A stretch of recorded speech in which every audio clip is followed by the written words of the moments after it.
trying to get into calmer states prior to sleep and some ways to do that. I'm a big fan, and I've talked a lot before on this podcast about things like yoga nidra, which is a non-movement based practice, sometimes called non-sleep deep rest, where people actually take some time each day to practice how to go into a more parasympathetic, aka relaxed state deliberately, because it's a bit of a skill. Yeah, it's and there's some good data, really, mostly out of a laboratory in Scandinavia, showing huge increases in nigrostriatal dopamine when people go basically engage in a practice of deliberate non-movement, and that the brain actually enters states of very shallow sleep. So it's sort of nap-ish, but the idea is to actually stay awake but motionless. And it does seem to restore a certain number of features of neurochemistry, but perhaps more importantly, it teaches people to relax, which is something that most people are not very good at. But in any event, and people who listen to this podcast have heard me say this over and over again, so I sound like a broken record, but this practice as a zero-cost practice that doesn't require any pharmacology does seem to really enhance people's ability to fall asleep more quickly and to fall back asleep if they wake up in the middle of the night. So in any event, another plug for NSDR, Yoga Nidra. Well, I just also want to add to that. That's one of the reasons why insomnia is so insidious, is because when people feel like they haven't gotten enough sleep and they aren't getting enough sleep, then they become anxious about getting enough sleep. And then you're anxious before going to sleep, like, I'm not going to fall asleep. It's going to be 45 minutes in. And then that's a positive feedback loop. So you need to break that loop. Say, okay, my body's going to get as much sleep as it needs. I needn't worry about it. And then practice this relaxation to say, hey, it's all okay. It's going to be all right. And then concentrate on things that relax you, whether it's concentrating or not concentrating, whatever it is. You mentioned Yoga Nidra, and that reminded me of transcendental meditation, which is something that also hasn't been studied well, largely because we can't ask non-human animals to do it. And so we don't know what's happening with our neurochemistry and our brain activity in a deep and meaningful way. But one thing that has been shown in those that can do it really well is that theta activity that I said happens when you're learning something or when you're in REM sleep.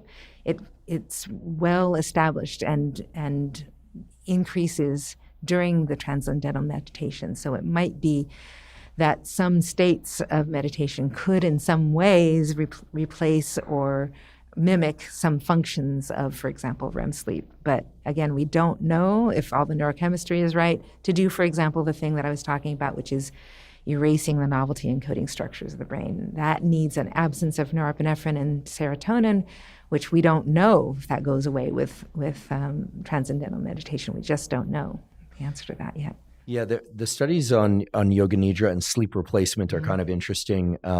It does seem to be the case that nothing can really replace sleep except sleep, but that if one is sleep deprived or is having trouble falling back asleep, that these things like, and I acknowledge this is essentially like Yoga Nidra, but we now call it non-sleep deep rest, or NSDR, because oftentimes for names like Yoga Nidra act as a kind of a barrier for what would otherwise be people willing to try a practice. Right. It sounds meditation mystical. And yoga, it sounds like flying carpets and woo. It sounds like you have to go to Esalen. By the way, Esalen's a beautiful place, but it sounds like you have to go there or live in the West Coast to believe in this stuff. But it's simply not the case. These are practices that are really just self-directed relaxation as a practice that allows people to get better and better at directing their brain states towards more relaxation. Right. And most people have an asymmetry. Like, for instance, most people can force themselves to stay up later, but they have a hard time going to sleep earlier. And that just speaks to the asymmetry that's probably adaptive and survival based, that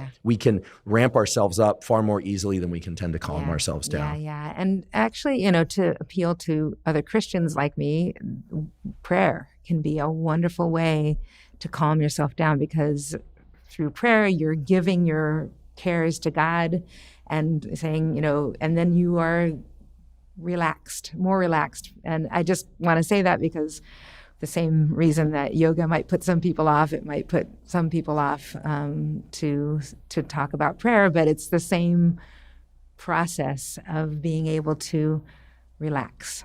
And and get outside our own experience a little bit. Back out, get a worldview that might actually also help us to relax. Well, you might be surprised at how many clinicians and scientists who've come on this podcast have mentioned things like prayer from various perspectives, Christianity, Judaism, Muslim traditions, and others, that as a parallel to all of these things. And I think what it speaks to is the fact that ultimately the biological architectures that we're all contending with are going to be identical, right? Exactly. And so different ways to tap into them and ones that are congruent with people's beliefs, I think are great. Because anything non-congruent with your beliefs is also stressful. Right, and feels forced. And that's why, this idea of calling it non-sleep deep rest in addition to Yoga Nidra was not to detract from the naming or the history around Yoga Nidra, but I was finding that it was a barrier. Likewise, Yoga Nidra tends to include things like intentions, whereas NSDR scripts, and by the way, we will provide links to some NSDR and Yoga Nidra scripts, but NSDR has no intentions. It's simply body scan deep relaxation based. So it's sort of the scientific version of all of this stuff. And actually we study it in the laboratory and some of the brain states that people go into, but that's a discussion for another time. Thing, this is hard not to, my mother used to tell me when I would complain, I can't go to sleep. She'd say, well, start with your toes and relax. So you would clench your muscles around your toes and relax them and do that all the way from your toes all the way to your head. And I don't know where she got this. It might have been her own common sense, or she might have gotten it from this NPR show. It's called The Mind Can Keep You Well. She used to listen to. But that's another intentional relaxation that focuses on the body rather than on your own mental processes. But I do a little bit of work with the military, and there's a method within certain communities of special operations in the U.S. military where if they can't sleep or they're having challenges sleeping, they will deliberately try and relax their facial muscles in particular, like sort of drape the facial muscles and use long or exhale emphasized breathing does seem to increase the probability of transitioning back into sleep. Right. And those are hallmarks of Yoga Nidra, non-sleep deep rest, body scans. And so I think all of these things converge on a common theme. As neurobiologists, we can say all of the things that we are describing certainly move the needle away from locus coeruleus activation. I mean, we haven't done the experiment to really look at that, but it seems all these things are counter to noradrenaline release. Right. Another one is yawning. Yawning in itself is that kind of sort of tensing of all the muscles in your face and then relaxing them. So it might be why we yawn. We don't know why we yawn yet, but it might also it would be really great. Actually, animals yawn too, my bulldog was a perpetual, if he wasn't sleeping, he was yawning. And it would be interesting to see what yawning does to the locus coeruleus. Does that also calm and switch the locus coeruleus activity? Because it's interesting that facial nerve, like trigeminal nerve, through the vagus connects indirectly to the locus coeruleus and has a powerful effect on that.